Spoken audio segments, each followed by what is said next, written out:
गरीब पकौड़े वाली। ये बारिश तो छूटने का नाम नहीं ले रही है। पहले ही रेलवे स्टेशन पहुंचने में इतना लेट हो गया है।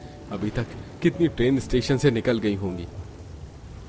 जोरदार बारिश होती देखकर चौखट पर खड़ा राकेश चिंता में डूबा हुआ था। आसमान में काली घटाएं घिरी हुई थी, रह रहकर बिजली चमक रही थी।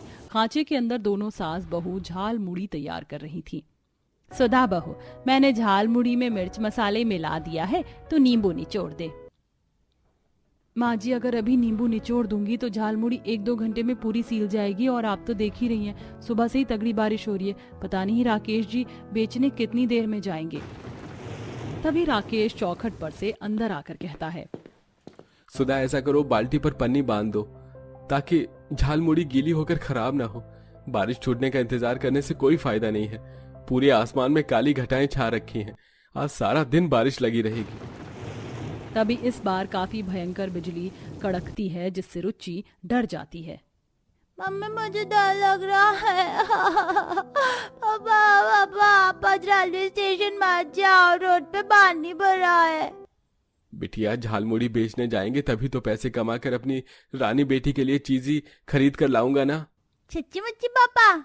हाँ मेरी रानी बिटिया। तो फिर आप मेरे लिए चटपटे पकौड़े खरीद के लाना, और उसके साथ वो तीखी चटनी आती है वो भी लाना, मेरा खाने का दिल करता है। जहां बारिश का मौसम राकेश के लिए उसके गरीब परिवार का पेट भरवाने के बीच में मुंह बाए खड़ी थी, क्योंकि बरसात के चलते उसके आधे दिन की बिक्री खराब हो चुकी थी। डबडबाई आंखों से रुचि को दुलराते हुए कहा, ठीक है, अगर स्टेशन पर पकौड़े बिक रहे होंगे तो जरूर खरीद कर लाऊंगा बिटिया। अच्छा माँ, सुधा, मैं चलता हूँ। बेटा, बड़ी तगड़ी तूफानी आंधी पानी बरस रही है, कैसे जाएगा तू? माँ, अगर बारिश का मौसम देखूंगा तो रात में खाने के लिए नमक रोटी भी नहीं जुड़ेगी। सुधा को भी 7वां महीना लग गया है, उसकी डिलीवरी करवाने के लिए भी तो पैसे जोड़ने हैं। अजी, ये मैंने आपके लिए पन्नी की बरसाती बनाई है, पहन के जाना।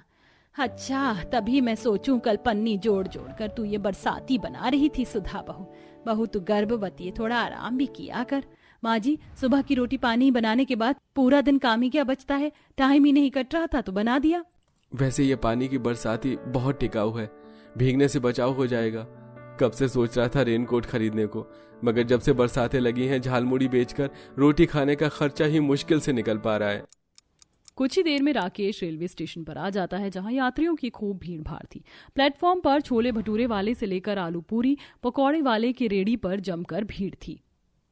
खा लो भैया, गर्मा गर्म चटपटा पकौड़ा 50 रुपए प्लेट कर दिया, एकदम फ्रेश माल खाओ, यात्रा सुखद बनाओ। आज तो रेलवे स्टेशन पर खूब दबा कर भीड़ है। बस भगवान जी दया करके सारी झालमुड़ी बिकवा देना, ताकि शाम को बिटिया के लिए पकौड़े खरीद कर ले जाऊं। तभी हॉर्न बजाते हुए प्लेटफॉर्म पर ट्रेन आती। राकेश के साथ साथ बाकी भी अपनी चाय पकौड़ी का टोकरा सर पर लिए अंदर चढ़ते हैं। खा लो भैया, गर्मा गर्म चाय पकौड़े बोलो भैया, चाय पकौड़े। भैया लगाना 1 प्लेट चाय पकौड़े। अभी लो भैया। अरे पकौड़े करारे तो है ना, बासी तो नहीं है? अरे बासी का तो सवाल ही पैदा नहीं होता भैया जी, बिल्कुल ताजा गरम छान कर लाया हूँ। फिर तो 1-1 कप चाय पकौड़े हम सबके लिए भी लगा देना। जी जी बहन जी। ठगेरू पकौड़े वाले की चिकनी चिकनी बातों में आकर भोले भाले पैसेंजर चाय पकौड़े खरीद लेते हैं। मंगरू पैसे काट कर ट्रेन से उतर जाता है। जैसे ही सब पकौड़े चखते हैं तो भड़क जाते हैं। तो ये पकौड़े तो कितने खट्टे और खराब से लग रहे हैं। और ये चाय भी पानी कम चाय है। वो चाय पकौड़े वाला बड़ा मक्खनबाज था, चूना लगा गया, मेरे तो मुंह का स्वाद बिगड़ गया। गरीब राकेश अभी अपनी झालमुड़ी की बाल्टी लिए इस आस में खड़ा था कि उसकी भी थोड़ी बिक्री हो जाए। बहन जी, एक बार ये झालमुड़ी खाकर एकदम चटपटी देखिए, मिजाज हरा हो जाएगा। अरे बोल दो, हम कर दे तेरा मिजाज हरा। उतरता है ट्रेन से नीचे कि टीटी को बुलाऊं? अरे जा रहा हूँ भाई साहब, गुस्सा मत कीजिए। राकेश निराश मन से ट्रेन से उतर जाता है। तभी मंगरू उसकी खूब खिल्ली उड़ाता है। अरे क्यों रे राकेश, तेरी झालमुड़ी बिकी कि नहीं? मंगरू, तू जानबूझकर मैं जिस बोगी में चढ़ता हूँ तो उसी में चढ़ता है। तेरे चलते मेरी आमदनी मर जाती है। तू खुद तो स्टेशन पर पकौड़े बेचकर नोट छाप लेता है, मगर मुझको ट्रेन में ही बेचकर परिवार का पेट पालना है। तूने आज पे झूठ बोलकर ग्राहकों को बासी पकौड़े बेचे हैं, और ये सरासर बेईमानी है। अरे भाई, ईमानदारी से कमाने से परिवार नहीं चलता। और ये पैसेंजर कौन से आसपास के थे जो शिकायत देकर आएंगे? बेच डाला, वरना घाटा खाना पड़ता। राकेश इसके आगे कुछ नहीं बोलता और अपनी बाल्टी उठाकर दूसरे प्लेटफॉर्म पर जाकर बेचता है। भगवान की दया से आज झालमुड़ी बेचकर ठीक मुनाफा हो गया है। थोड़ी सी और बच गई और अभी तो एक आखिरी ट्रेन आनी बाकी है, उसमें बेचकर खत्म कर दूंगा। तभी रफ्तार में एक्सप्रेस ट्रेन रेलवे स्टेशन पर आती है। राकेश बाल्टी लेके तैयार हो जाता है। मंगरू टोकता है। अरे राकेश, ये एक्सप्रेस ट्रेन है, इसमें चढ़ने की कोशिश मत करना। पर राकेश पर तो जैसे धुन सवार था। वो जैसे ही तेजी में भगा भगदड़ के चलते चढ़ नहीं पाता और पैर ट्रेन के अंदर फंस जाता है। गनीमत थी कि स्टेशन के कुछ लोग उसके पैर को निकाल लेते हैं, पर पैर की 2 उंगली कट जाती है। मरहम पट्टी करके कुछ लोग घर छोड़ जाते हैं। मम्मी, दादी, बुआ, देखो पापा आ गए, हम सबके लिए पकौड़े खरीद कर लाए होंगे। हे राम जी, राकेश बेटा, ये इतनी चोट कहाँ से लगवा ली बेटा? राकेश ने दुख से भरकर डहकते हुए पूरी बात बताई। ये समझ लो माँ, आज का दिन खराब था। वो तो शुक्र है कि पैर नहीं कटा, वरना जिंदगी भर कमा कर खिलाने लायक भी नहीं बचता। 2 उंगली कटी है पैर की, अगले 3 महीने तक काम नहीं कर सकता। समझ में नहीं आ रहा घर का खर्चा कैसे चलेगा। भगवान से हम गरीबों का 2 वक्त की रूखी सूखी नमक रोटी खाना भी नहीं देखा गया। एक ही कमाने वाला था, उसे भी घर में बिठा दिया। बहू की डिलीवरी पास है, मकानदार का 2 महीने का किराया भी सर चढ़ा है। शांति, एक तो वैसे ही बेचारे को इतनी चोट खाकर आए हैं और तुम ऊपर से किराए की टेंशन दे रही हो। अच्छा, तो मेरा बोलना भी तुम्हें टेंशन लग रहा है? तुम थोड़ी सुनने जाते हो मकान मालिक कितना टेढ़ा बोलता है? तुम चिंता मत करो, इस बार किराए के लिए आएगा तो मैं अपने आप देख लूंगा। कहीं भागे थोड़े जा रहे हैं किराया खाकर उसके। आज के टाइम में पैसों की जड़ ही हर एक गरीब परिवार में क्लेश का कारण है। शांति रमुआ के घर की दशा भी ऐसे ही थी, जिसमें रोजी रोटी कमाने वाला इकलौता राकेश था, जो अब घर बैठ चुका था। किसी तरह सुधा थोड़ी सी आटे में रोटी बनाकर परोसती है, तभी दोबारा से सुहावनी बारिश शुरू हो जाती है और पड़ोस के घर से गरम गरम पकौड़े की खुशबू आती है। हाँ मम्मी, पड़ोस वाली आंटी के घर से कितनी बढ़िया पकौड़े की खुशबू आ रही है। मुझको भी गरम गरम पकौड़ी खानी है, तुम बना दो ना। रुचि बेटा, पकौड़े बनाने के लिए बेसन रिफाइंड कुछ भी नहीं है, और वैसे भी पकौड़ी खाने से तबीयत खराब होती है। रोटी खा लो। नहीं, तुम झूठ झूठ बोल रही हो। पकौड़े खाने में टेस्टी टेस्टी लगते हैं। मैं पूजा की मम्मी से मांग के ले आती हूँ। तभी शांति गुस्से में रुचि को झड़पते हुए, देखो तो इस लड़की को पकौड़े खाने के लिए कैसे लालचू आ रही है, जैसे जिंदगी में कभी पकौड़े ही नहीं खाए। जो मिल रहा है चुपचाप से खा ले, कल से तो नमक पानी पीकर ही सोने की नौबत आ गई है।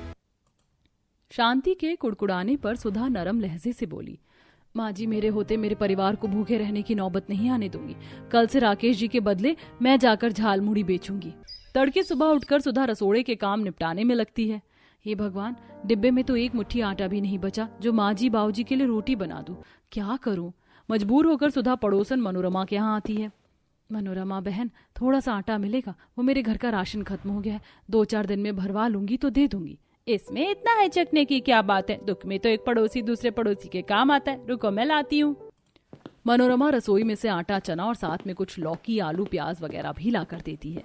ये लो, लौकी, आलू, प्याज भी ले जाओ। अभी 2 दिन पहले ही पकौड़े बनाने के लिए खरीद कर लाई थी, लेकिन मेरे परिवार में कोई हरी सब्जियों के पकौड़े खाता नहीं, पनीर के खाते हैं। फ्रिज में पड़े पड़े मुरझा रही थी तो ले जाओ। और इस महीने कोटे में से 15-20 किलो चना मिला है तो ये भी ले जाओ, इस्तेमाल कर लेना बहन। बहुत बहुत शुक्रिया मनोरमा बहन। सुधा सब कुछ लेकर अपने घर आती है। कल मेरी बच्ची का पकौड़े खाने का कितना मन था, पर सामान नहीं था पकौड़ी बनाने के लिए। अभी तो सब कुछ उपलब्ध है। थोड़ा सा चना पीस कर बेसन बना लेती हूँ, सब्जी भी है, बस तेल लगेगा पकौड़े बनाने के लिए। किरण, इधर आना। जी भाभी। ये 30 रुपए लेकर जाओ और बनिया के यहाँ से खुला कड़वा तेल लेकर आओ। भाभी, आज आप कुछ खास बना रही हो क्या खाने में? हाँ, आज मैं सबके लिए पकौड़े बना रही हूँ। मनोरमा बहन ने चना और सब्जी दिया है। पकौड़े बनाने की बात से सबके चेहरे खुशी से खिल उठते हैं। सुधा महीन महीन प्याज और गोल गोल आलू और लौकी काट लेती है और हाथ चक्की में चना पीसकर बेसन बनाती है और फिर साबुत मिर्च मसाले सिलबट्टे पर पीसती है। पकौड़ी बनाने की लगभग सारी तैयारी हो गई। फटाफट से कढ़ाई चढ़ाकर मिर्च मसाले बेसन के घोल में अच्छे से फेंट लेती हूँ। सुधा बहू, पकौड़े बनाने में और कितनी देर लगेगी? जी ललचा रहा है कुछ तीखा सा खाने को। बस तेल गरम हो जाए तो पकौड़े छान रही हूँ बाबूजी।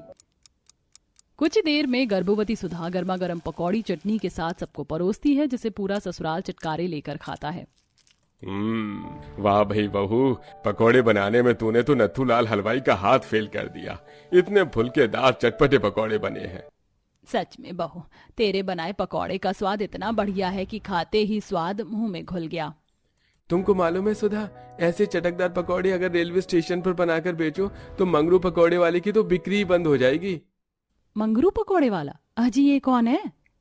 एक नंबर का घपलेबाज आदमी है। बासी पकौड़े ताजे बताकर बेचता है और उसके पकौड़े ऊपर से देखने में तो एकदम लाल कुरकुरे से लगते हैं, लेकिन अंदर से एकदम कच्चा आटा होता है। और तो और पकौड़े भी घटिया सस्ता डालडे में बनाता है। राकेश की बातें सुनकर रुचि भोलेपन से कहती है, मम्मी मम्मी ऐसे तो उन पकौड़े वाले अंकल के गंदे पकौड़े खाकर लोग बीमार पड़ जाएंगे। इससे अच्छा तो आप ही टेस्टी टेस्टी पकौड़े बनाकर बेचो, पैसे भी मिलेंगे और लोग भी स्वस्थ रहेंगे। रुचि का ख्याल सुधा के सामने परिवार चलाने का रास्ता खोल देती है। ख्याल तो अच्छा है, वैसे भी बरसात में हर कोई पकौड़े बड़े चाव से खाता है। अगर व्यापार जम गया तो हमारे घर के गरीब हालात भी सुधर जाएंगे। पर बहू, पकौड़े बेचने के लिए ठेला, बर्तन, कितना कुछ लगेगा। हमारे पास तो एक चवन्नी भी जमा जोड़ा नहीं है जो सामान लाएं।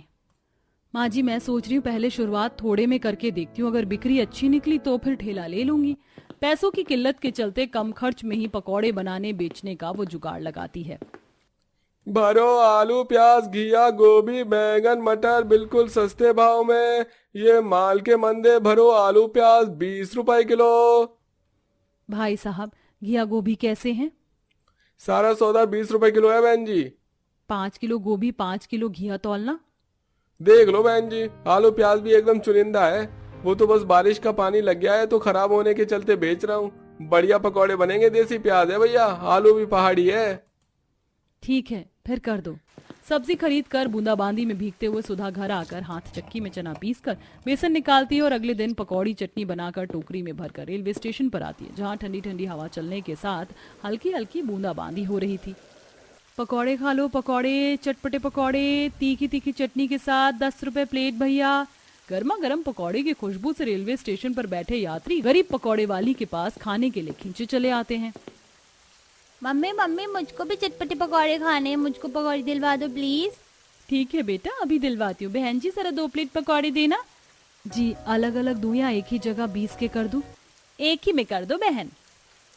सुधा गरम गरम पकौड़े चटनी के साथ डोंगे में डाल कर देती। दोनों चटकारे लगाकर खाते और भर भर कर तारीफ करते हैं। अरे वाह मम्मी, आंटी के पकौड़े तो टेस्ट में बेस्ट है, मजा आ गया।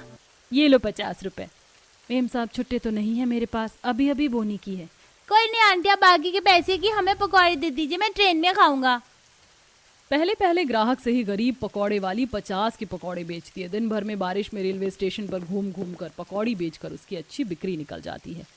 स्टेशन पर पकौड़ी बेचकर सही मुनाफा निकल गया। गर्भवती हालत में पूरा दिन भूखे पेट पकौड़े बेचने के चलते सुधा को चक्कर सा आता है। वो 2-4 पकौड़े खाकर रेलवे स्टेशन के प्याऊ से ठंडा ठंडा पानी पीती, तभी बारिश का रंग करने के साथ तेज तूफान उठ जाता है। कितनी तेज बिजली चमक रही है, लगता है पीट पीट कर आंधी पानी होगी। किरण बेटी देख, सुधा बहू आई कि नहीं? माँ भाभी नहीं आई। कुछ देर गुजरने के बाद बारिश में भीगते हुए सुधा घर आती है। सुधा के चेहरे पर दिन भर की थकान झलक रही थी, जिससे शांति की आंखें डबडबा सी गईं। भगवान का शुक्र है तू सही सलामत है बहू। पता है जब तू गई है तेरी चिंता खाए जा रही थी। बारिश का मौसम है, तू पेट से रोड पर कितना पानी भरा है। कल से मैं भी तेरे साथ पकौड़ी बेचने चलूंगी। माँ जी मैं बिल्कुल ठीक हूँ। देखिए पकौड़ी बेचकर आज मुझे 1500 रुपए का मुनाफा हुआ है। अगली सुबह सुबह बहू सुधा उन पैसे से पकौड़े बनाने के लिए बढ़ाकर सामान लाती। अब दोनों सास बहू रेलवे स्टेशन पर पकौड़ी बेचती हैं। कंचन पूरे घर को संभालती है। धीरे धीरे गरीब सुधा के स्वादिष्ट पकौड़े खाने के लिए रेलवे स्टेशन के काफी ग्राहक लग जाते हैं। माँ जी बस बारिश में इसी तरह हमारे चटपटे पकौड़े की बिक्री चलती रहे तो बहुत जल्द हम अपना घर मकान भी कर लेंगे। तेरे मुंह में घी शक्कर बहू, वैसे भी सारा जीवन तो गरीबी देख देख कर किराए के मकान में ही गुजर गया। कम से कम बुढ़ापा तो अच्छे से कटेगा। जल्दी से किराए के मकान से छुटकारा मिले। दोनों गरीब सास बहू पकौड़े बेचकर जैसे ही घर लौटती हैं तो मकानदार उनका सामान बारिश में निकाल निकाल कर बाहर फेंक रहा था। पड़ोसी अपनी चौखट पर जुटकर तमाशा देख रहे थे। मकानदार जी, इतने पत्थर दिल मत बनो। ऐसी बारिश के मौसम में अपने परिवार को लेकर कहाँ जाऊंगा?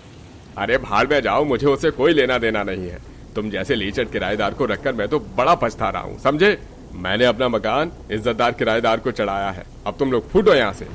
मूसलाधार की उस बारिश में गरीब सास बहू का परिवार लाचारों की तरह हाथ जोड़कर मकानदार के आगे खड़ा था, पर उसने थोड़ी भी दया माया नहीं खाई। सब सामान समेट कर रोड पर इधर से उधर दर दर भटकते हैं। ऐसे में बारिश भी भयंकर थी।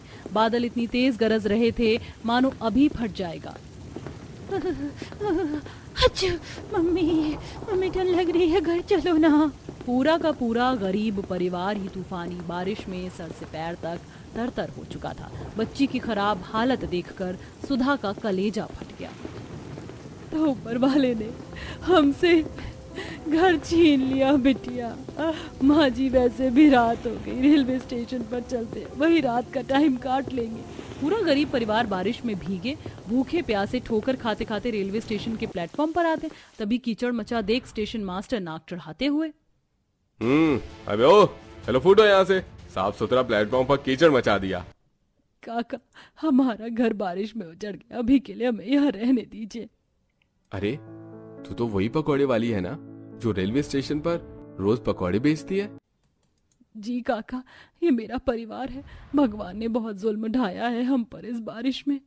सुधा फूट फूट कर रोते हुए सारी बात बताती है, जिससे स्टेशन मास्टर का मन भर आता है। बेटिया, गरीब के भाग्य में तो दुख झेलना लिखा ही होता है, पर तू चिंता मत कर। अगर जरूरत लगे तो स्टेशन पर साफ सफाई का काम दिलवा दूंगा, और घूम घूम कर पकौड़ी मत बेचना। अब से मैं तेरा ठेला खुलवा देता हूँ, प्लेटफॉर्म पर आराम से पकौड़े बेचना। भाई साहब, रोजी रोजगार तो आप दिलवा देंगे, लेकिन रहने की थोड़ी व्यवस्था हो जाती तो बड़ी मेहरबानी होती। देखो बहन, रेलवे स्टेशन पर तो मैं आप लोगों को रहने नहीं दे सकता, क्योंकि बाकी टीटी आकर आपको भगा देंगे। एक जगह है जहाँ पर रह सकते हो, आओ मेरे साथ साथ। पूरा गरीब ससुराल स्टेशन मास्टर के पीछे पीछे प्लेटफॉर्म से उतरकर पटरी के रास्ते चल पड़ता है। बारिश के चलते पटरी पर पानी भरा था। कुछ दूर आकर वो कई सारी ट्रेन की बोगी खड़ी देखते हैं। बहन जी, ये रेलवे ट्रैक पिछले 10 साल से बंद पड़ा है, और ये ट्रेन बोगी भी यूं ही खड़ी है। अभी के लिए आप इसी में बसावट कर लो, बारिश का मौसम भी है, कम से कम सिर पर सहारे की छत तो हो जाएगी। बहुत बहुत शुक्रिया भाई साहब। तब सुधा किरण दोनों मिलकर ट्रेन की बोगी को साफ सुथरा करके जरूरत का सामान रखती हैं। कहते हैं ना, इस दुनिया में अगर गरीब की थाली में से रोटी छीन कर खाने वाले हैं तो भलाई करने वाले भी भतेरे लोग हैं। अगले दिन सुधा पकौड़े बनाने के लिए सामान खरीद कर लाती है और गर्मा गर्म पकौड़े बनाकर रेलवे स्टेशन पर बेचने आती है, जहाँ स्टेशन मास्टर उसे ठेला खरीद कर देता है और दोनों सास बहू को सफाई का काम दिलवाता है। गर्मा गर्म चटपटी पकौड़ी खा लो, 20 रुपए प्लेट चटपटे पकौड़े खाओ चटनी के साथ। बिटिया, मेरी राय मान तो तू अपनी चटपटी पकौड़ी के साथ साथ चाय भी रख। बारिश के मौसम में हर कोई चाय पीता है, और इससे तेरे पकौड़े की बिक्री पर भी जोर पड़ेगा। हाँ, ये तो मैंने सोचा ही नहीं था कि बारिश में लोग चटनी पकौड़े से ज्यादा चाय पकौड़ी कितने ज्यादा चाव से खाते हैं। उस दिन तो सुधा पकौड़ी चटनी बेचती है, लेकिन अगले दिन से चटपटे पकौड़े के साथ प्योर दूध की चाय भी बनाकर केतली में रखती है। गर्मा गर्म चाय बोलो भैया, चाय 10 रुपए में प्योर दूध वाली बनी स्पेशल कप की चाय पीजिए।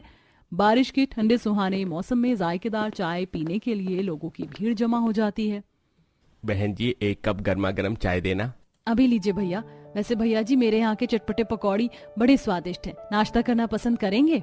हाँ हाँ हाँ, क्यों नहीं बहन जी। वैसे भी बारिश के मौसम में गर्मा गर्म पकौड़े के बिना तो चाय का मजा फीका हो जाएगा। गरीब पकौड़े वाले की बोलचाल में इतनी मिठास भरी थी, साथ ही पकौड़े इतने चटकदार थे कि ग्राहक खुशी खुशी चाय पकौड़ी खाने